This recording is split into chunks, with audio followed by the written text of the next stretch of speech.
தெரிவு செய்யப்படக்கூடிய பிரதிநிதிகளை பொறுத்தவரையில் அவர்கள் அடிப்படையில் நல்ல மனப்பாங்குள்ளவர்களாக இருக்க வேண்டும், அறிவுள்ளவர்களாக இருக்க வேண்டும், திறமைசாலிகளாக இருக்க வேண்டும், சாதிக்கின்ற ஆற்றல் கொண்டவர்களாக இருக்க வேண்டும், சமுதாயம் பற்றிய ஆழ்ந்த அக்கறையும் கவலையும் உள்ளவர்களாக அவர்கள் இருக்க வேண்டும். எனவே அப்படியானவர்களை மாத்திரமே தெரிவு செய்து அனுப்புவது இந்த வாக்காளர்களுடைய கடமையாக பொறுப்பாக இருக்கிறது. வாக்களிப்பது என்பது சாட்சியம் அளிப்பதாகும் என்று நாங்கள் தெளிவாக தெரிந்திருக்கிறோம். ஒருவரை நல்லவர் என்று நாங்கள் சிபார்சு செய்கின்றோம். வலா யஅப ஷுஹதாஉ இதா மா துஉ, சாட்சியாளர்கள் அழைக்கப்படுகின்ற பொழுது அவர்கள் மறுப்பு தெரிவிக்க வேண்டாம் என்று குர்ஆனிலே அல்லாஹ் தஆலா சொல்லி காட்டுகின்றான்.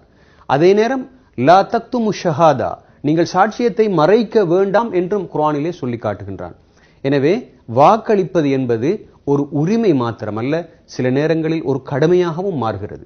அதே நேரம் நாங்கள் தெரிவு செய்கின்ற அல்லது வாக்களிக்கின்ற அவர் எமது தனிப்பட்ட காரணங்களுக்காக வேண்டி அந்த வாக்குக்கு உட்படக்கூடாது.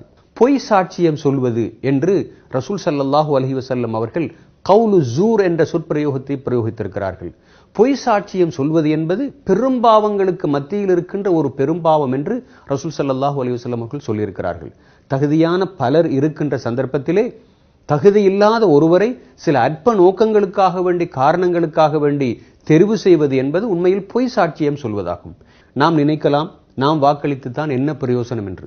நாம் வாக்களிக்காமல் விட்டுவிட்டதனால் ஒரு மோசமான ஒருவர் தெரிவு செய்யப்படுவதற்கு அது காரணமாக அமைந்துவிட்டால் நாம் அந்த குற்றத்தில் பங்கெடுக்க வேண்டியவர்களாக மாறிவிடுவோம். எனவே லஞ்சம் அற்ற, ஊழலற்ற, சமூக பிரக்ஞையுள்ள, அதே நேரம் சமுதாயத்துக்கு சேவை செய்வதற்கான ஆற்றலும் திறமையும் உள்ளவர்களை தெரிவு செய்வதற்கான அரிய ஒரு சந்தர்ப்பம் இப்போது கிடைத்திருக்கிறது. அந்த சந்தர்ப்பத்தை நாம் பயன்படுத்திக் கொள்ள வேண்டும்.